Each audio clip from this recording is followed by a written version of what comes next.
escucha un poquito mal.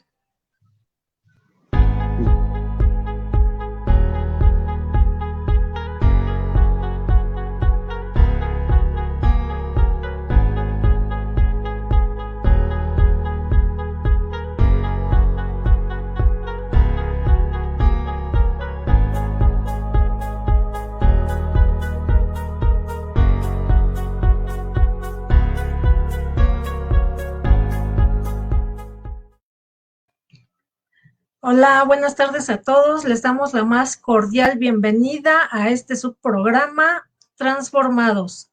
Somos ex LGBT México y tenemos un invitado muy especial, nuestro hermano José Luis de Perú.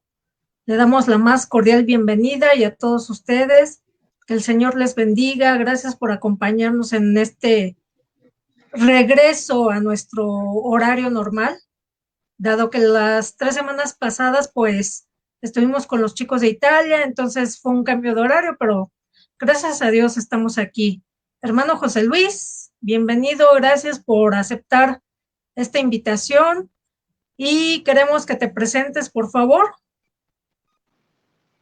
Muy bien, muy buenas tardes, ¿no? Muy buenas tardes, muy buen día a todas las personas que nos están acompañando. Bueno, mi nombre es José Luis, yo soy de Perú. Bueno, yo soy quien maneja las páginas de XLGTB Perú bueno, a través de todas las redes sociales, Instagram, Facebook, Twitter, y todas ellas, y YouTube y todas ellas, ¿no? Bueno, estoy aquí para poder compartir un poco de mi experiencia personal, de mi vida, y sobre todo espero que sea de mucha bendición y pueda ser, pues, para que cada persona que escucha pueda encontrar también quizás un punto importante en su proceso, en lo que Dios quiere hacer en cada uno de ellos.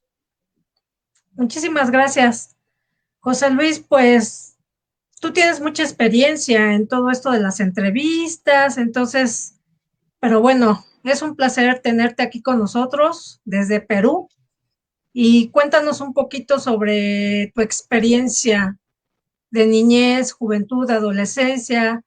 ¿Qué fue lo que pasó contigo? ¿Qué pasó en tu vida? Cuéntanos parte de tu testimonio, por favor. Mm.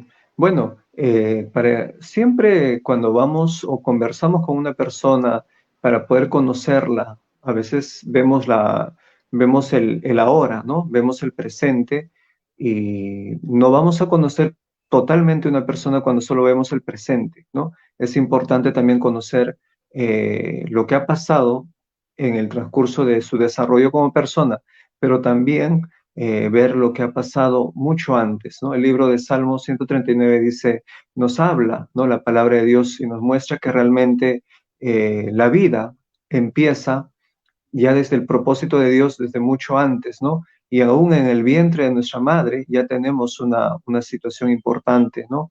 Ya sentimos, ya experimentamos cosas, ¿no? Y eso es lo que sucede, ¿no? En mi caso personal, pues, ¿cómo puedo empezar en mi historia?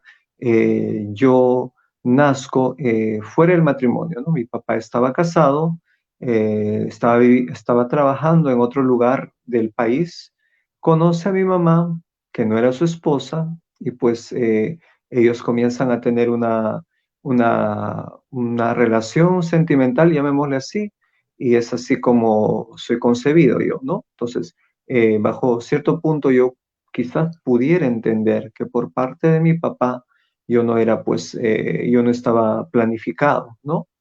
Y pues por parte de mi mamá, pues era una situación inesperada, ¿no? Porque no estaba pues en el proyecto de un hijo dentro del matrimonio, de un hijo planificado de una manera, ¿no?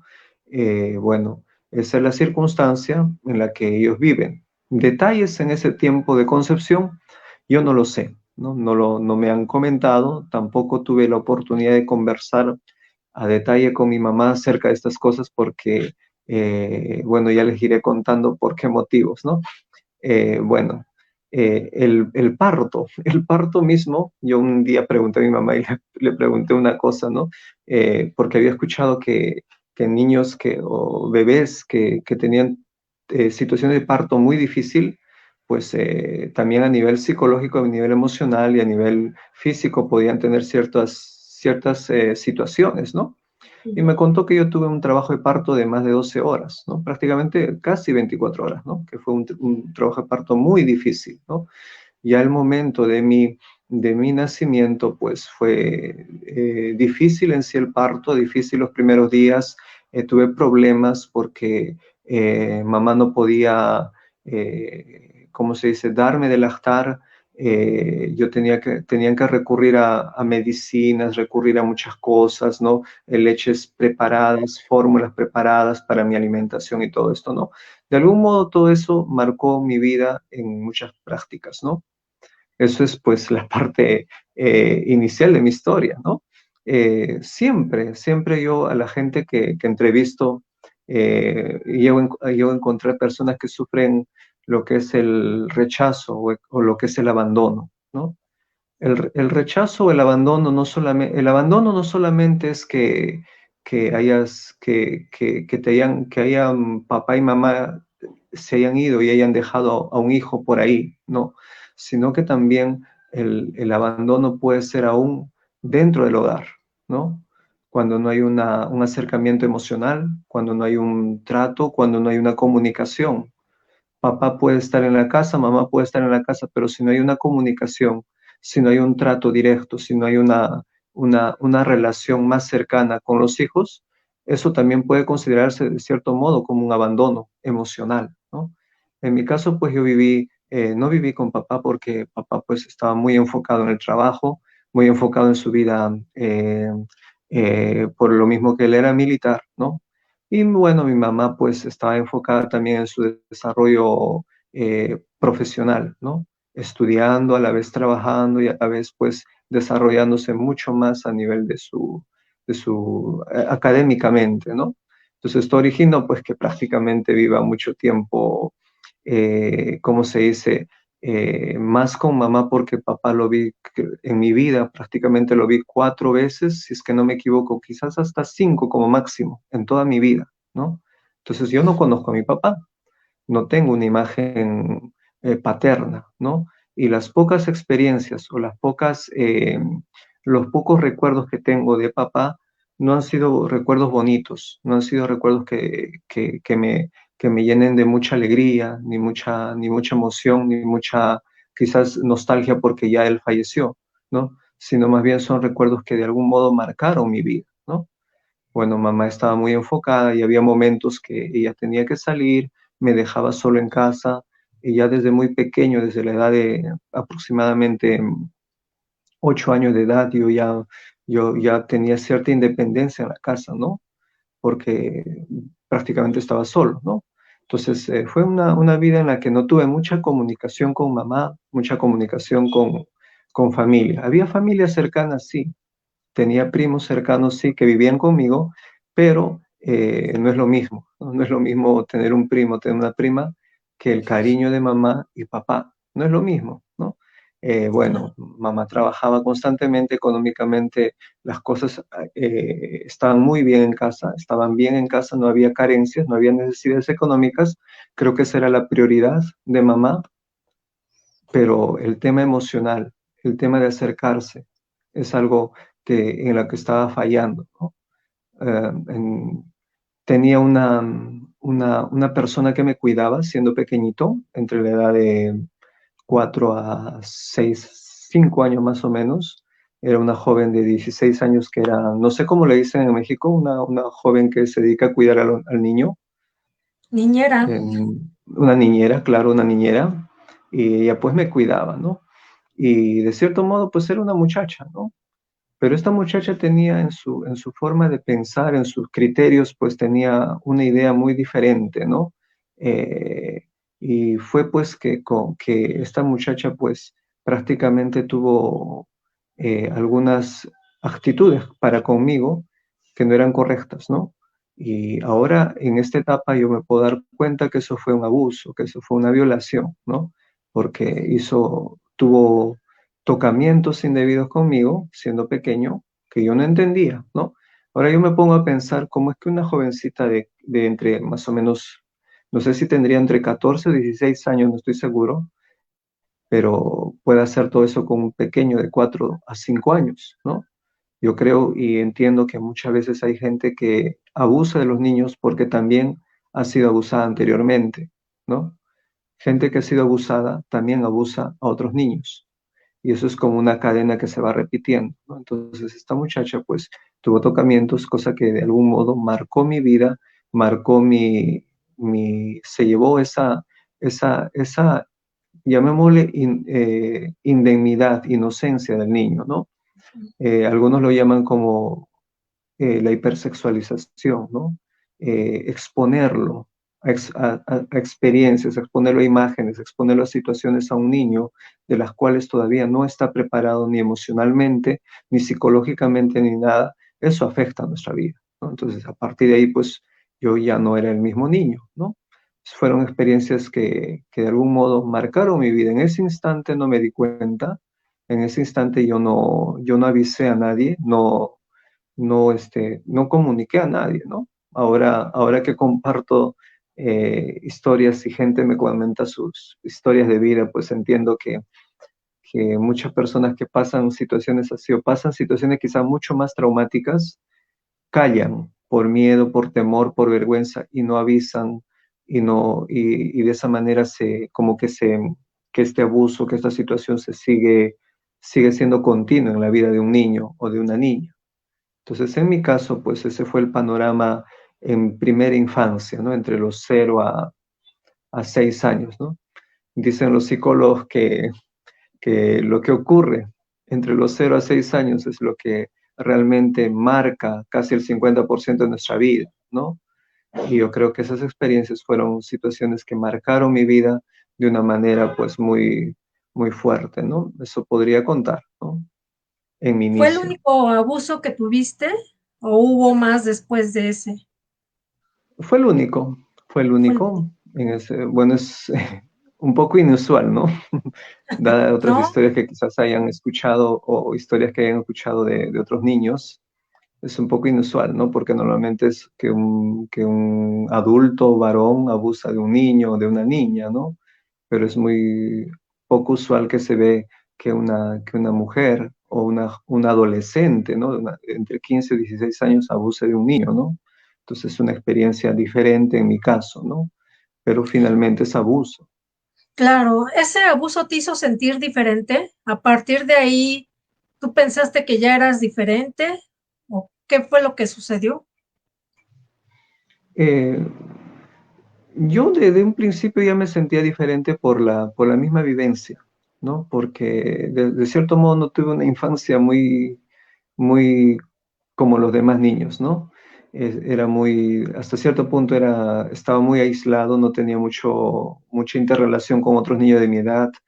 También, pues, otro punto que había ahí era que, este, eh, de algún modo era bastante sobreprotegido, ya que no había una imagen paterna, también pues tenía más imagen femenina en mi hogar, entonces estaba muy cuidado, ¿no? Muy cuidado al no hacer nada, al no, como los niños, ¿no? El niño que sale a correr, que sale, se ensucia la ropa, se cae, se va a jugar, se va con la pelota, ¿no? En mi caso era, no puedes ir a jugar con la pelota porque te vas a ensuciar y mamá se amarga y no puedes salir y estás ahí solamente el televisor, solamente sentadito en casa. Entonces, eso como que me limitó en mi desarrollo, ¿cómo se diría? En mi desarrollo como cualquier otro niño. Entonces, desde ese momento ya yo me sentía un poco diferente a los demás niños, ¿no? Y bueno, también pues las experiencias que había pasado con papá que fueron un poco chocantes, ¿no? En mi caso, pues, por ejemplo, una de las escenas que recuerdo muy clara fue una noche llegó mi papá y yo estaba ahí siendo pequeñito. Y hasta ahora no entiendo muy bien eso, ¿no? El tema es que mamá me dice que yo ponga la mesa para que papá pueda comer, pueda cenar, ¿no? O sea, bueno, no sé cómo es la costumbre ya, pero poner una servilleta en la mesa, poner los cubiertos, poner todo para que mamá venga con el plato de comida y lo ponga ahí para papá, ¿no? Pero lo que me recuerdo es que yo había puesto las cosas y no había puesto adecuadamente las cosas en su lugar, ¿no? El tenedor, la cuchara no los había puesto en su lugar, ¿no? Y lo que papá fue primero dijo, ¿quién ha puesto esta mesa? ¿No? ¿Quién hizo esto? ¿no? ¿Por qué ponen, eso está mal, ¿no? Entonces, mamá le refiere que yo lo había hecho, ¿no? Y papá lo que dice es, mira que a tu hijo no le has enseñado, no le puedes enseñar algo bueno a tu hijo no sabe nada, ¿no? No sabe hacerlo, ¿no? Esa palabra de desaprobación es uno de los recuerdos que tengo, ¿no? De ahí. Entonces, por eso digo que los recuerdos que pueda tener con papá han sido palabras más de desaprobación. Yo creo que es muy importante que un papá pueda dar palabras de aprobación para que el niño se identifique con su progenitor, palabras de ánimo y de enseñanza, también de corrección, pero lo más importante es pues que él se pueda sentir identificado con el progenitor de su propio sexo, ¿no? Es muy importante. En otra ocasión, ocurrió algo diferente, ¿no? Papá estaba ahí, estaba conversando con mamá, yo estaba en la sala jugando, quizás no recuerdo muy bien la escena, si jugaba o qué hacía, muy posiblemente jugaba con algún juguete que tenía, pero yo quise ir al baño y fui al baño y le dije, mamá, voy a ir al baño. Y mamá me dice, tú ya sabes ir al baño, tú no eres un bebé y tú puedes ir al baño, tú ya sabes. Claro, mamá me había enseñado algunas cosas. Entonces yo fui al baño y normalmente pues el varoncito está parado frente al inodoro, lo que tiene que hacer es desabrocharse un poco el pantalón, el cierre del pantalón, no sé si se dice cierre en México, Sí, o la bragueta, cremallera, bragueta, cremallera, y pues poder miccionar, ¿no? Lo que pasó ahí fue que no pude, al hacerlo eso y al cerrarlo, yo me agarré la piel. Y fue una experiencia pues muy, terrible, doloroso. ¿no? ¿Cuánto les ha pasado que se agarraron la piel con una cremallera, con un cierre, con la bragueta, ¿no? Y peor si es en las partes íntimas, ¿no? La cosa es Claro, que en ese momento mamá fue a ayudarme, pero fue una experiencia muy traumática, pero lo que recuerdo fue lo que dijo papá. Papá dijo, ni siquiera sabe orinar, no es hombre.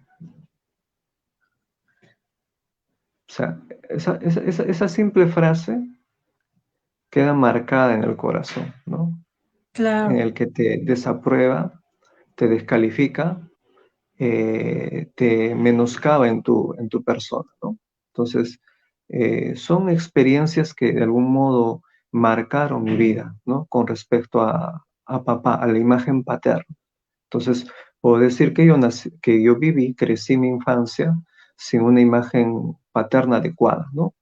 Y lo poco que tuve imagen paterna, pues fueron, ya sea quizás un profesor, o algún familiar lejano, pero que simplemente pues para lograr su apreciación o su aprobación de ellos uno tiene que hacer algo, ¿no?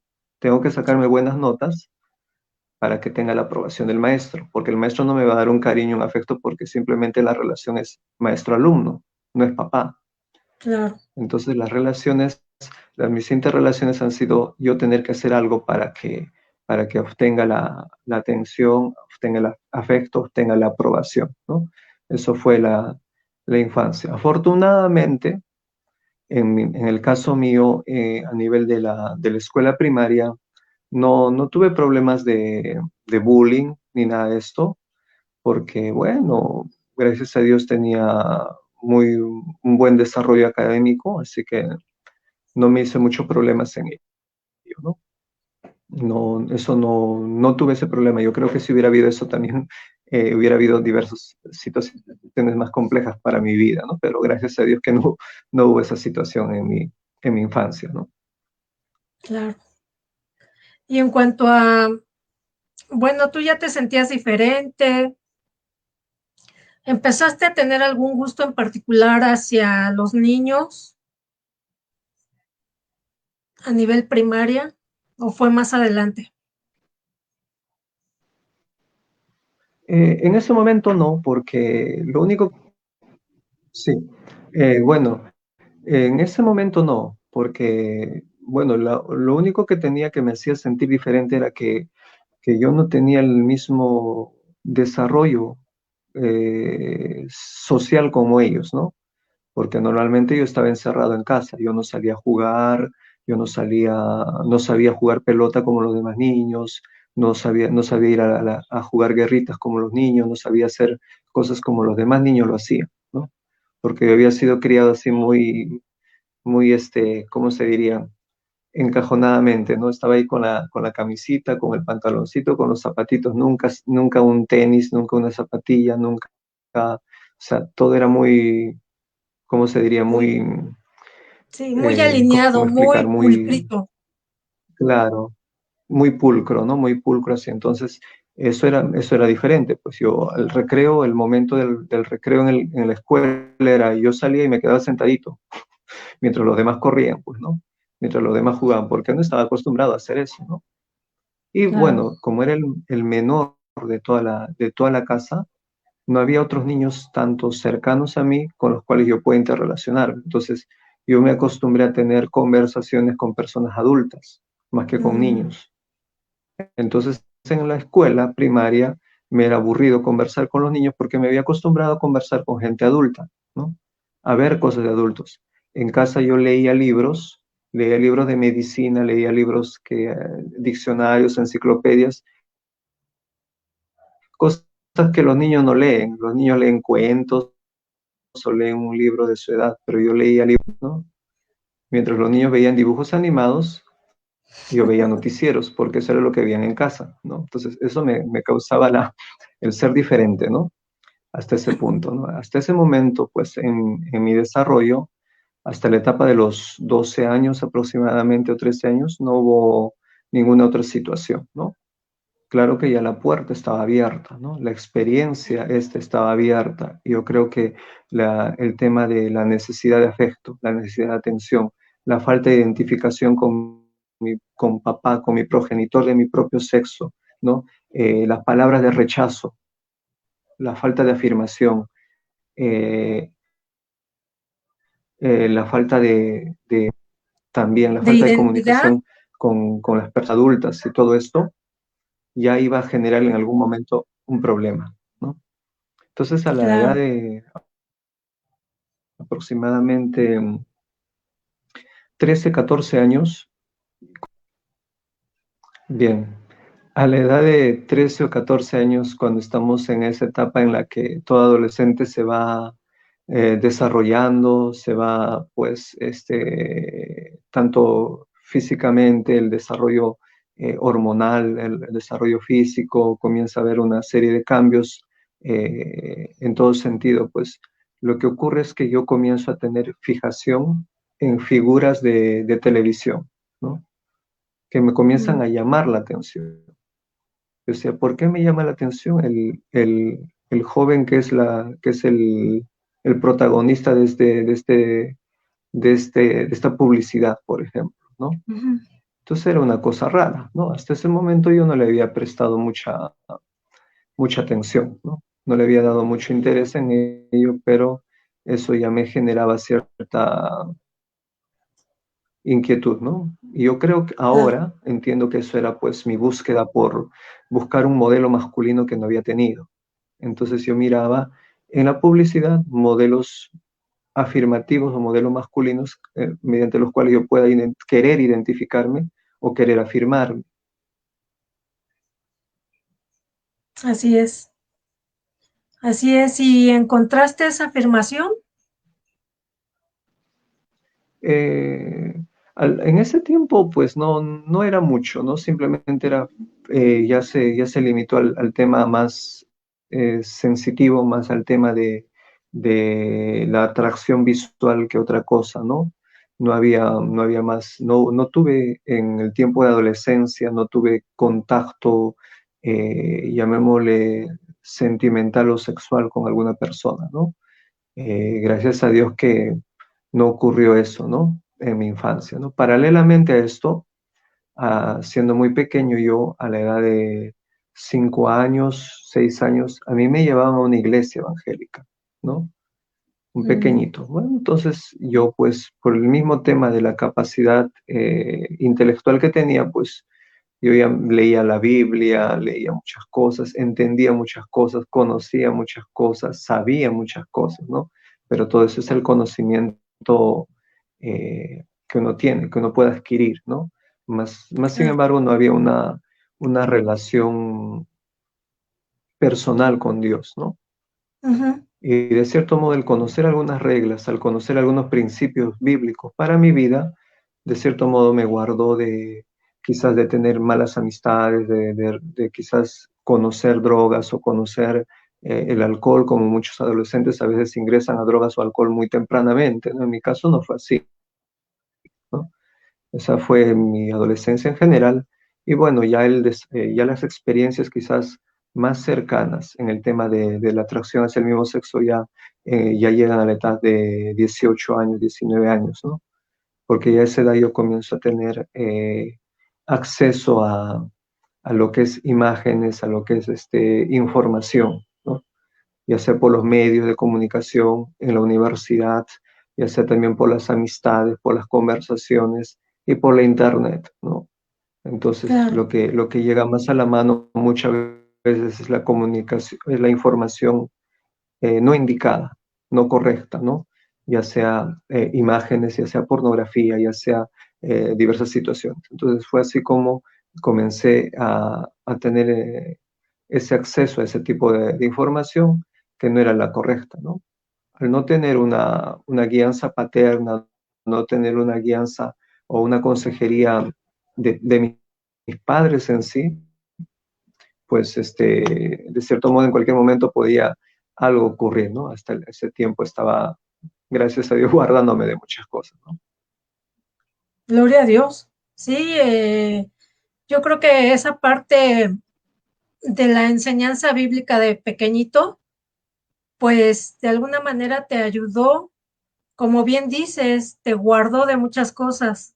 El conocer reglas, el conocer límites, te ayuda bastante.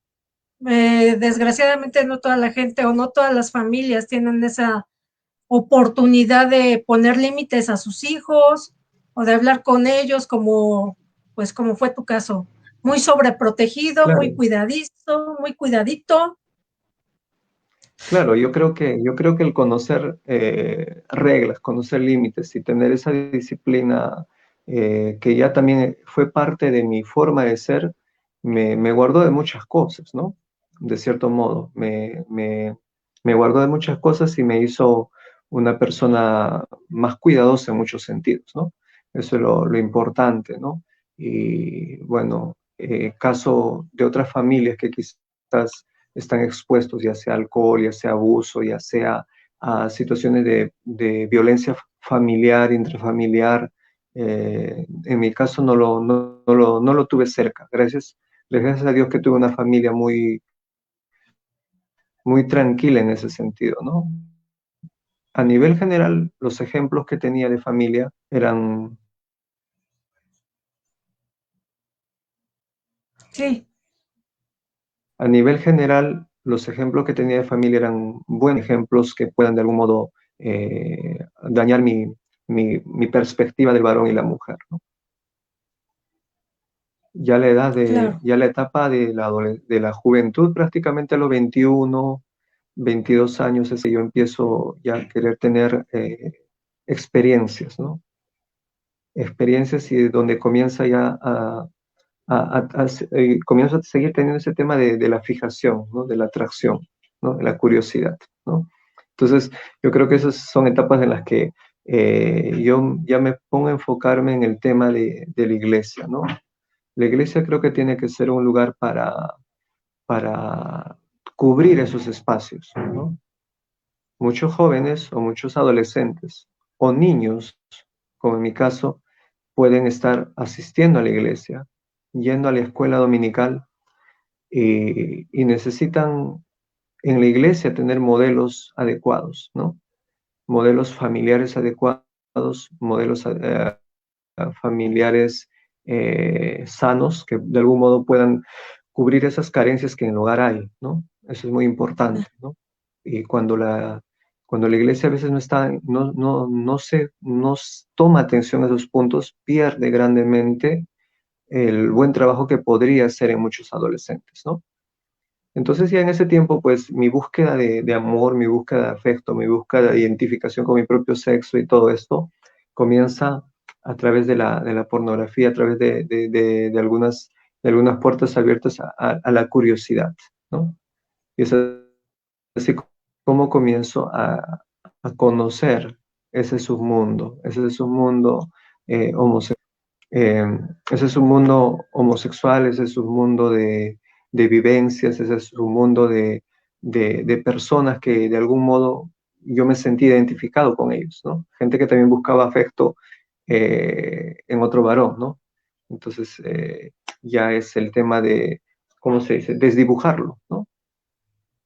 Esa necesidad de afecto de papá, uno lo sexualiza. Entonces ya claro, me atraían las personas adultas, me atraían las personas mayores, ¿no? Entonces comienzo a buscar personas mayores, ¿no? Para relacionarme con personas mayores, ¿no?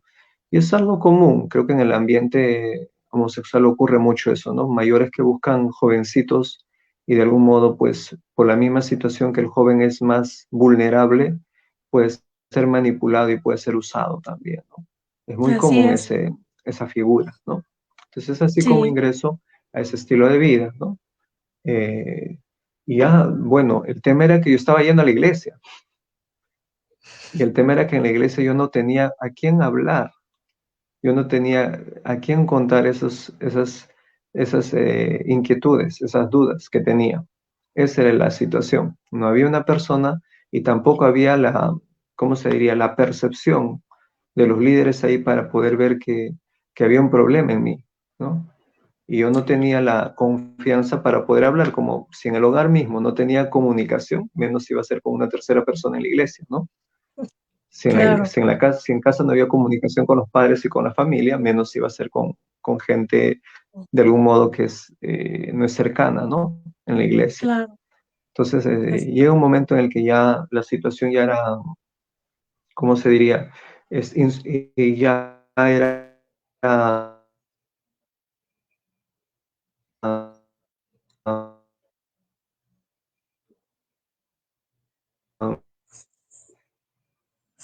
me parece que tu internet está un poquito fallo. insoportable porque prácticamente yo estaba viviendo una vida paralela, ¿no? Así es una doble vida, ¿no? Pues sí, Bien, tienes un problema de conexión. se fue la señal. Sí, Bien, estamos aquí de nuevo. pues adelante, síguenos contando a partir de qué, en qué momento más bien empezaste tú a tener Sí, me ya una parece que hay un problema de relación conexión. más de, de atracción o ya empezaste a tener una pareja a partir de en qué momento ya se empezó a dar toda esa situación de homosexualismo en tu vida. No, a la edad de entre los 21 y 22 años ya comienzo a tener amistades y comienzo a buscar una pareja, ¿no? Ok, A esa edad aproximadamente. Pero como te digo, paralelamente estaba yendo a la iglesia.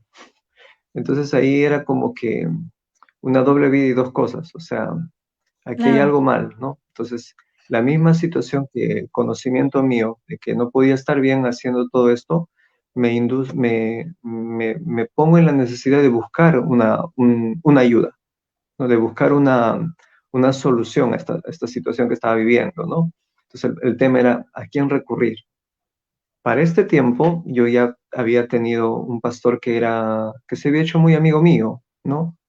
Que de algún modo había logrado tener cierta conexión conmigo y al verme pues una persona preparada y todo, me daba a veces algunas responsabilidades o alguna forma de apoyo dentro de la iglesia, ¿no? De poder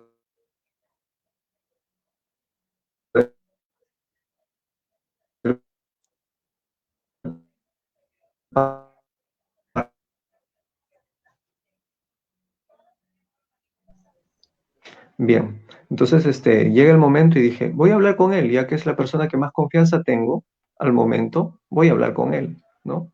Para que me ayude en esta situación. Entonces, es cuando hablo con la persona. ¿no? Le digo, pastor, esto está pasando, estas dudas estoy teniendo y estoy teniendo estas relaciones, estoy teniendo estas amistades. Hasta esto he llegado, ¿no? Bueno, fue como una bomba para él, ¿no? Y a veces ahora entiendo al verle la forma como recibió la noticia, me imagino que también los padres cuando escuchan cuando un hijo o una hija le habla esas situaciones, cómo es la reacción, ¿no? De algún modo puedo entenderlo de esa manera, ¿no? Bueno, ¿qué pasó? Pues que este pastor no supo manejar la situación, ¿no?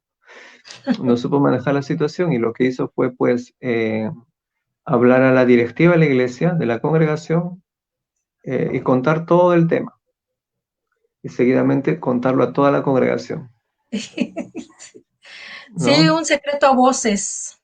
Se hizo un secreto a voces, ¿no? Y fue tan a voces que yo llegaba ese día a la iglesia, llegaba a la mitad de la reunión, casi al final prácticamente de la reunión porque había estado en otro tema que tenía ocupado.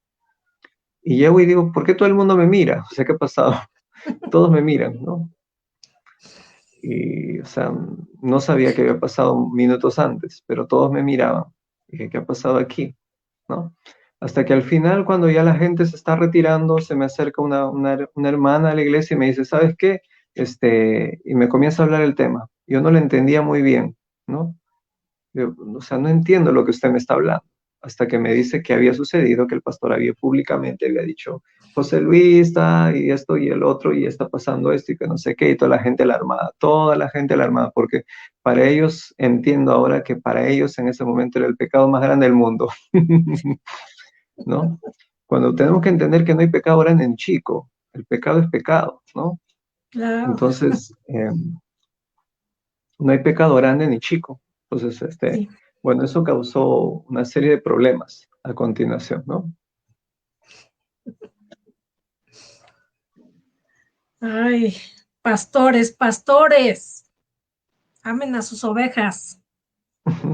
Bueno, se me escucha? Yo tengo acá la pantalla este, bloqueada.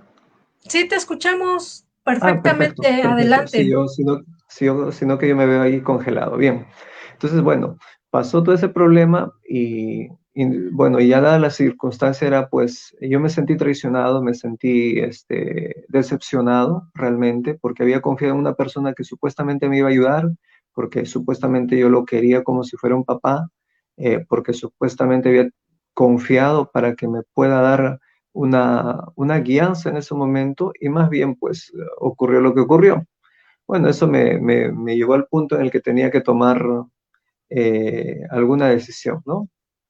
Y Claro. la decisión inicial fue pues durante un tiempo apartarme de la iglesia, ¿no? Fueron algunos años que me aparté de la iglesia y que esporádicamente quizá buscaba algo de Dios, ¿no? Muy esporádicamente, ¿no? Y bueno, es en ese tiempo en el que ya comienzo ya a tener relaciones tanto sexuales, amistades y todo ello, ¿no? Llego a conocer un poco de ese estilo de vida, llego a conocer un poco de ese mundo, no llego quizás a vincularme, a llegar como otras personas llegan a una vida, ¿cómo se dice? Una vida de discoteca, una vida de travestismo, o transgenerismo, transexualismo. No llegué a ese punto, ¿no? Simplemente conocí mucho de esto, ¿no? No sé cómo se le llama en México, ¿no? El tema que una persona de closet, ¿no? O sea, manejaba una apariencia muy normal en la calle y no había mucho problema, ¿no? Hasta ese punto, ¿no? Bueno, gracias a Dios que el Señor en su misericordia, pues siempre tiene un plan para cada uno, ¿no? Así es. Y bueno, al tiempo pues llegué yo a llegué a mudarme prácticamente y llegué a otra iglesia en donde pude conocer personas que de algún modo pudieron ya darme las pautas y darme las herramientas para empezar un proceso de conocer realmente a Dios, nacer de nuevo, entregarme al Señor, rendirme a Cristo y empezar en ese proceso que Dios iba a ser para mí. Nadie nace homosexual y nadie nace lesbiana, ¿no? Eso es real. son las experiencias, son el trasfondo generacional, son las situaciones traumáticas, son las situaciones de exposición muy prematura a situaciones como en mi caso, ¿no? Que nos hacen llegar a diversas situaciones. En mi caso fue inclinarme hacia la atracción hacia el mismo sexo. Otras personas recurren quizás a las drogas, al alcoholismo, diversas situaciones. Cada persona tiene una sensibilidad diferente, ¿no? En mi caso fue ese. Y bueno, todo esto me llegué a ir a una iglesia donde pude tener personas en las cuales yo pude con libertad, con sinceridad, poder hablarles de mi problema y decirles, ¿sabes qué? Yo quiero que Dios haga algo en mi vida. Yo quiero que Dios cambie mi vida, transforme mi vida, haga de mí una persona diferente. Había Aleluya. visto lo poco que vi de ese mundo, pues me mostró que el futuro que me iba a quedar era o muerto o en soledad absoluta a determinada edad. Entonces dije, no, ahora es el tiempo. Ahora es el tiempo que tome una decisión, ahora es el tiempo que tome riendas al asunto, porque realmente no encuentro lo que estoy buscando. Porque Así el amor supuesto que buscaba ahí, pues no era amor. La atención que buscaba ahí simplemente era condicional o era interesada, ¿no?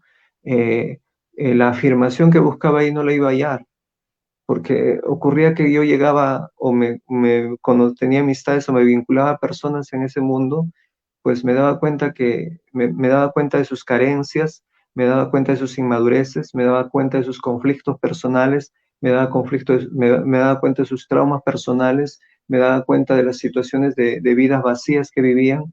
Entonces decía, como que yo no encajo mucho en este mundo, ¿no?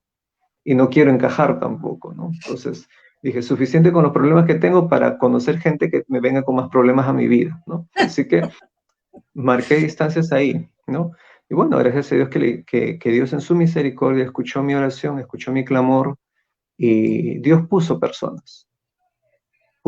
familias en la iglesia que me acogieron como si fuera hijo, que me dieron ese cariño, ese afecto de mamá, de papá que no tuve, jóvenes en la iglesia, señoritas en la iglesia que me dieron ese afecto de hermano y hermana que no tuve porque yo soy hijo único, ¿no? Eh, fue un lugar que me hizo sentir parte de pertenencia, sentirme parte de un grupo, parte de una familia, pertenencia, ¿no? Y de esa manera ir creciendo lo que era mi identidad como persona. Bueno, pasaron los días y los meses, pero Dios fue haciendo su obra en mi vida, ¿no? Yo creo que yo no soy mucho partidario del tema de que una persona que tiene atracción hacia el mismo sexo tenga que recurrir a terapias o todo eso, ¿no?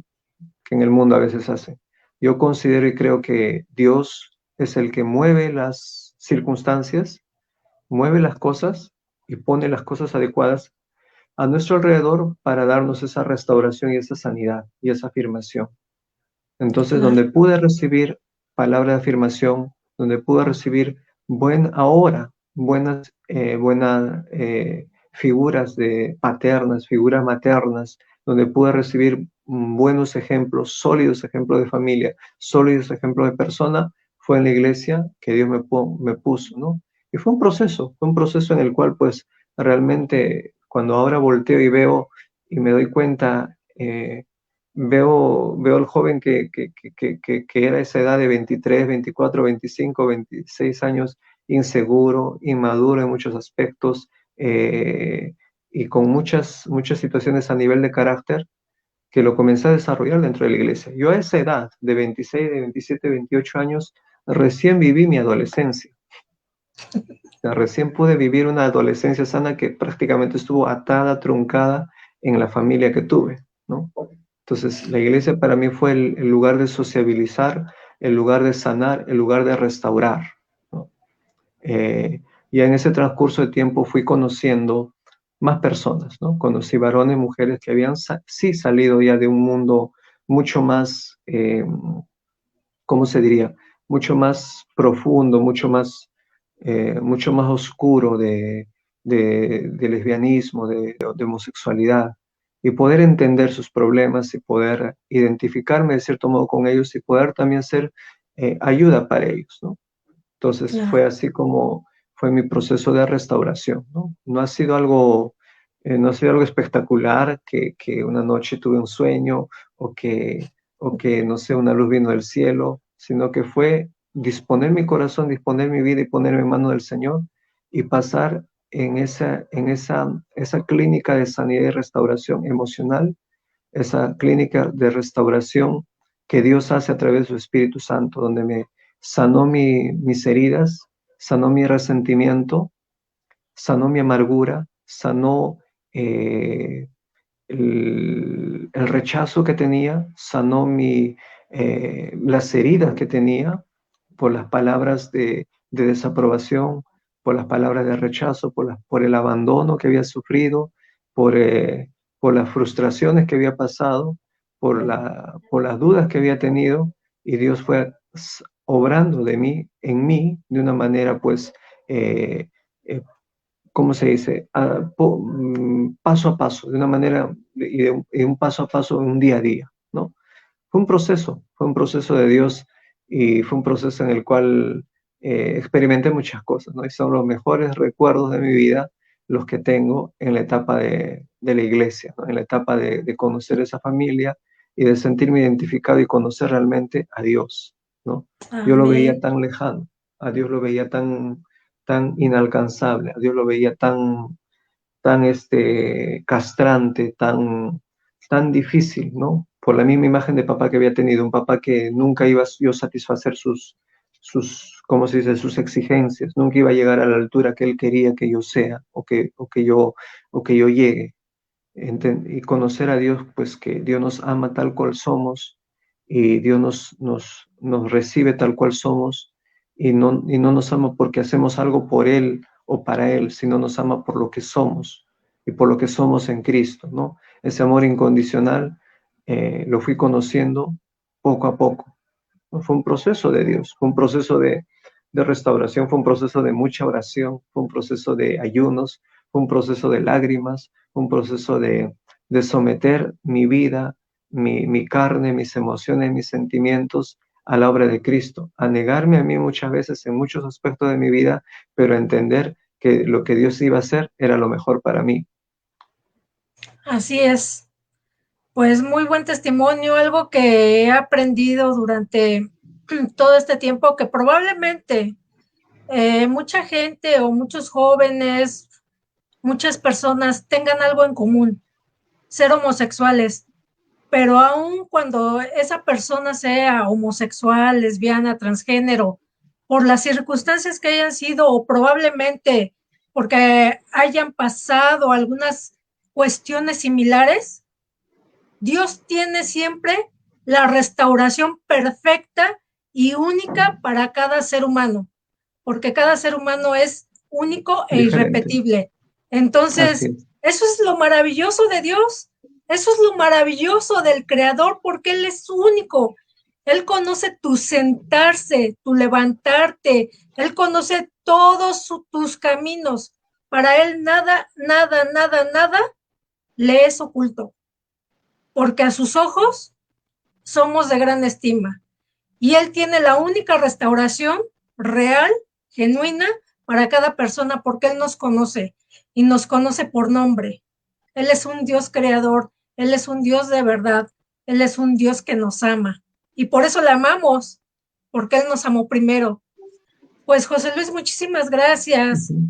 ¿Tienes Claro, algo la más que palabra, decir? bueno, la palabra de Dios dice que la paga del pecado es la muerte, ¿no?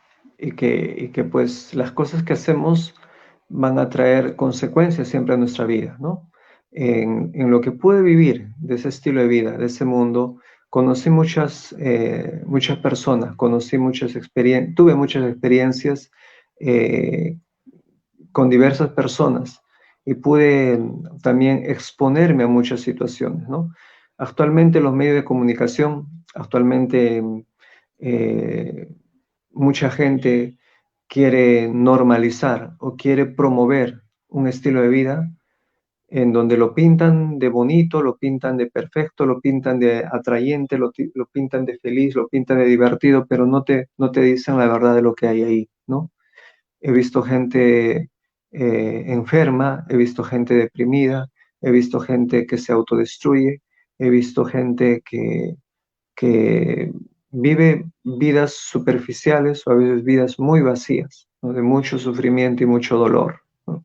Y solamente pues están en esos, ya sea en fiestas, discotecas y todo esto simplemente para buscar calmar sus miedos y calmar los demonios, sus demonios, digámoslo así, o sus sentimientos o sus conflictos internos que tienen, ¿no?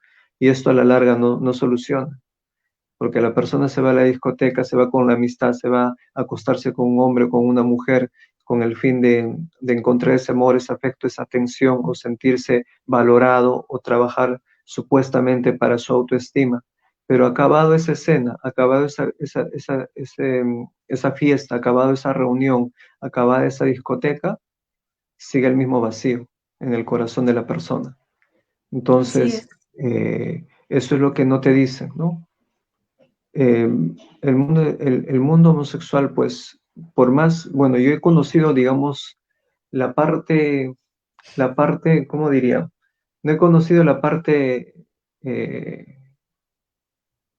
la parte más oscura o más dramática, pero la parte que he conocido también tiene muchas cosas tristes, ¿no? Gente, ¿no? De dos parejas que tuve, dos murieron, ¿no? Fue difícil ver esto, ¿no? Porque realmente ellos se exponen a muchas situaciones. Y es triste todo esto, ¿no? Familias que sufren, gente que se hace daño a sí misma y hace daño también a su familia, a la gente que lo quiere, que lo afecta, ¿no? Gente que vive en mucha soledad, ¿no? En frustración, en mucho odio y resentimiento y amargura en su corazón, ¿no? Que va culpando a los demás, pero, o sea, el tema es aquí no vivir del pasado, sino superar el pasado. Y muchos que están ahí tomando, lamentándose y recordando que los abusaron, recordando que les engañaron, recordando que los traicionaron, que la pareja les abandonó y todo eso. Y es el círculo vicioso, ¿no? No lo superan y nunca lo van a superar en ese mundo, porque solamente el que puede sanar nuestras vidas es Jesucristo. Solamente el que puede sanar nuestro corazón es Dios. El Así mundo es. homosexual muchas veces te va a pintar muchas cosas, te va a parecer atrayente, pero es solamente por el momento. Las amistades ahí son simplemente amistades de momento, porque en el momento de verdadera necesidad no van a estar ahí. En el momento de verdadera crisis no van a estar ahí. En el momento de enfermedad tampoco van a estar ahí. El único que va a estar ahí cerca a ti es Jesucristo. El único que te quiere salvar ahora es Jesucristo. El único que te puede dar una esperanza de vida es Jesucristo. El único que puede cambiar tu destino y puede darte una razón de vivir y de existir es Jesucristo. Yo creía que iba a morir a los 25 años. Siempre estaba en mi mente que a los 25 iba a morir. No sé por qué esa edad y esa cifra está en mi mente y en mi corazón. Y hice muchos planes en mi vida, o todos mis planes en mi vida se limitaban, mis proyectos de vida se limitaban solamente hasta esa edad de los 25. Y eso es lo que Satanás quiere hacer: matar, robar y destruir, limitar nuestra vida. Pero Jesucristo vino para darte una vida y vida en abundancia. Amén. Realmente cuando uno llega a Cristo encuentras un propósito y una razón de vivir. Yo ahora que estoy enfocado en este tema del ministerio, ¿no? Para personas con atracciones del mismo sexo, personas que sufren quebrantamiento afectivo sexual, personas que están, familias que están viviendo en esto, pues entiendo que si Dios me permitió conocer muchas experiencias, algunas que las viví y otras que las vi muy de cerca, son para poder ahora darles consejería y entender a la persona, entender que personas homosexuales, personas lesbianas, travestis, son personas muy sensibles que han sufrido mucho, que de algún modo a veces se enfrentan a discriminación o a rechazo, y lo que menos necesitan es que nosotros las condenemos más y que nosotros las ataquemos, sino más bien que nosotros le demos ese amor y les demostremos que hay un Dios poderoso, que hay un Dios misericordioso, que hay un Dios que puede sanarlos, que puede restaurarlos, que hay un Dios que no está con el dedo acusador contra ellos, sino está con el brazo diciéndole, ven a mí, que yo haré de ti una nueva criatura. Ven a mí con todas tus cargas, con todas tus aflicciones, con todas tus dudas, con todas tus depresiones, con todas tus angustias, y yo te voy a restaurar, yo te voy a sanar. El yugo que tienes, la atadura que tienes, la frustración que tienes, pues realmente Dios te puede sanar. Dios nos restaura. Dios me dio la oportunidad de perdonar.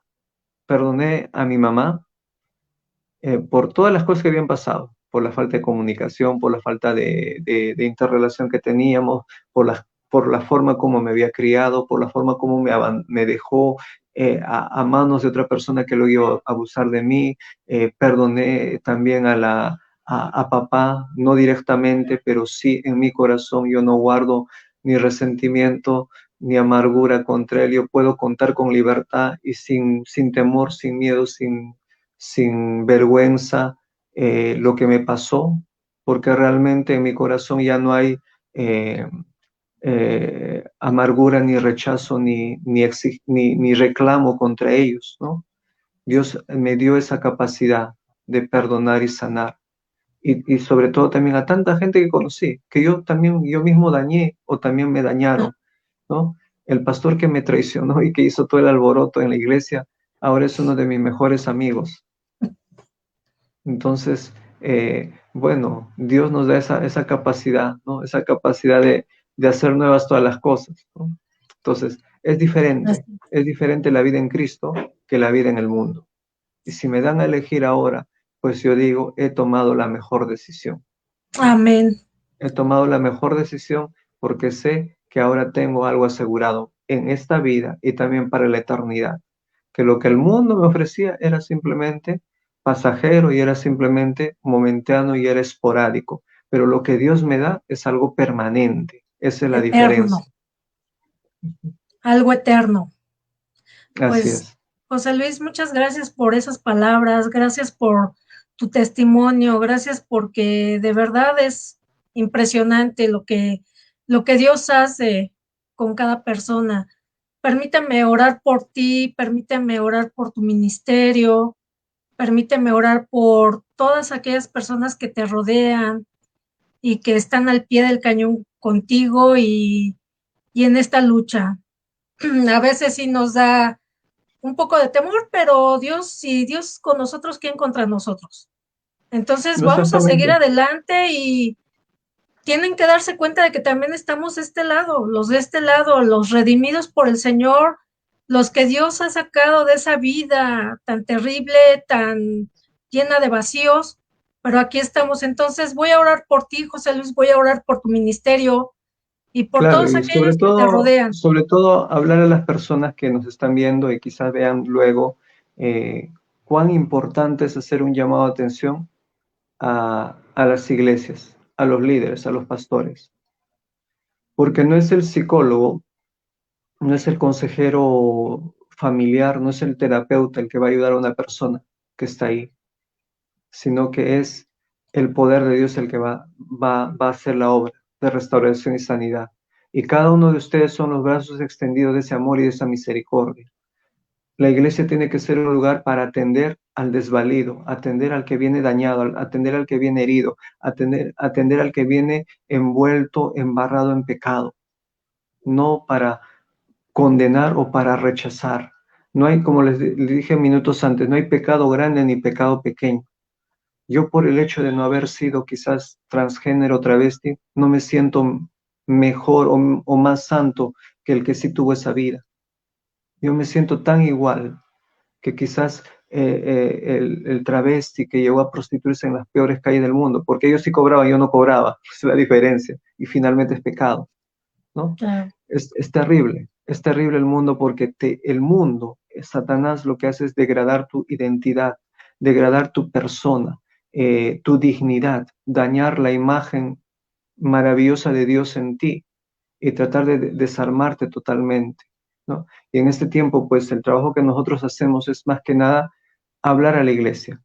Dos cosas tiene que hacer la iglesia: evangelismo y también prevención a los niños, a los jóvenes. Yo era un niño de iglesia, Claro, mis papás no asistían a la iglesia, pero yo era un niño de iglesia.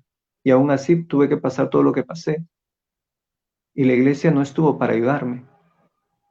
Pero Dios puso siervos, sí, temerosos de Dios que en un momento me pudieron acoger y ayudar. Pero Aleluya. también ahí conocí gente que vivía una doble vida. Ahora en el ministerio sigo viendo gente que vive la doble vida. Líderes que están en alabanza, líderes que están en ministerios, pastores que están viviendo una doble vida, que están en el homosexualismo, que están en la fornicación, que están en el adulterio. Es tiempo de que la iglesia, y normalmente los que menos atacan esos temas son porque algo tienen ahí detrás. La iglesia que no enfrenta y que no da herramientas de solución para esos temas es porque realmente algo hay ahí.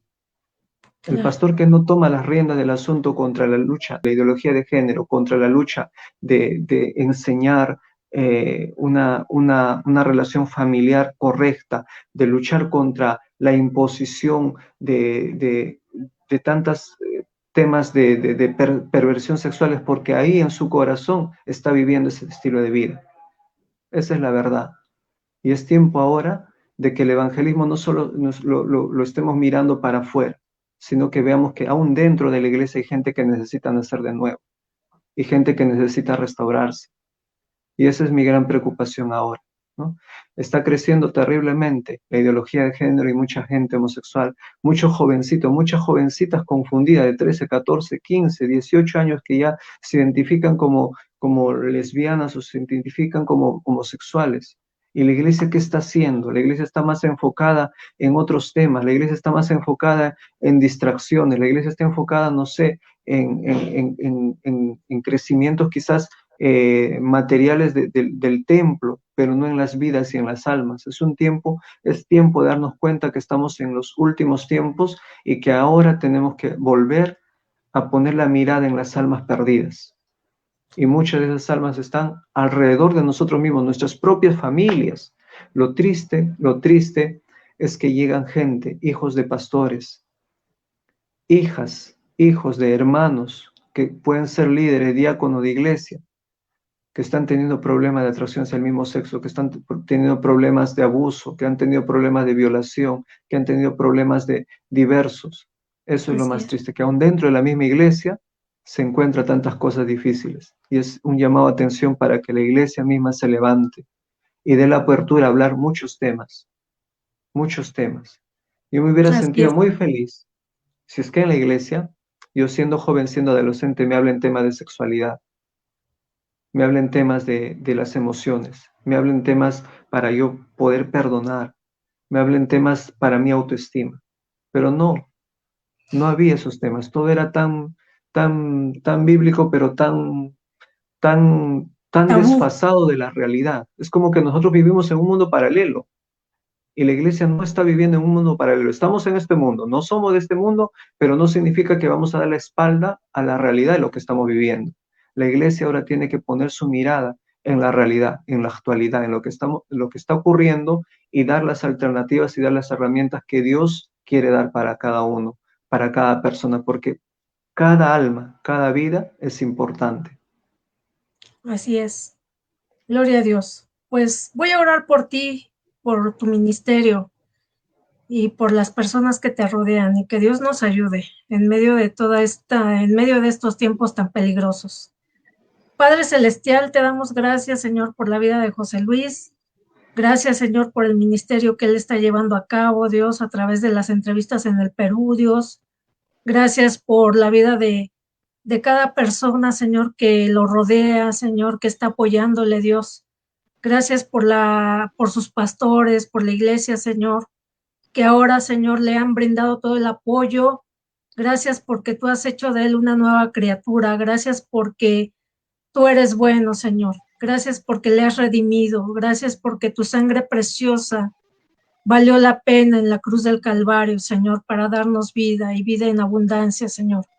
Gracias porque tu sangre ha redimido, Señor, a cada persona de toda lengua, de toda nación, de toda tribu, Señor. Gracias porque nos has hecho reyes y sacerdotes para tu reino.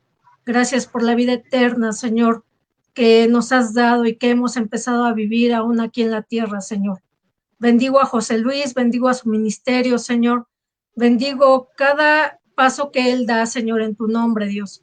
Bendícelo, Señor, y guárdalo en el hueco de tu mano, lo mismo que a sus seres queridos, Dios. Lo mismo que a su iglesia, Señor. Y muchas gracias, Padre, porque tú eres el más interesado, Señor, en redimir a la gente, en salvarle, Dios. Te amamos porque tú nos amaste primero, Señor. Te bendecimos en el nombre de Cristo Jesús. Amén. Amén. Pues muchas gracias, José Luis. Gracias por este testimonio tan hermoso. Agradecemos mucho la audiencia, agradecemos mucho el apoyo que nos dan, amable auditorio.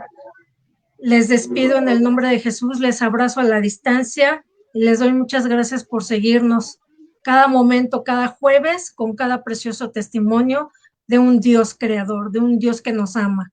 Les agradecemos y hasta la próxima. Les amamos. Amén. Amén.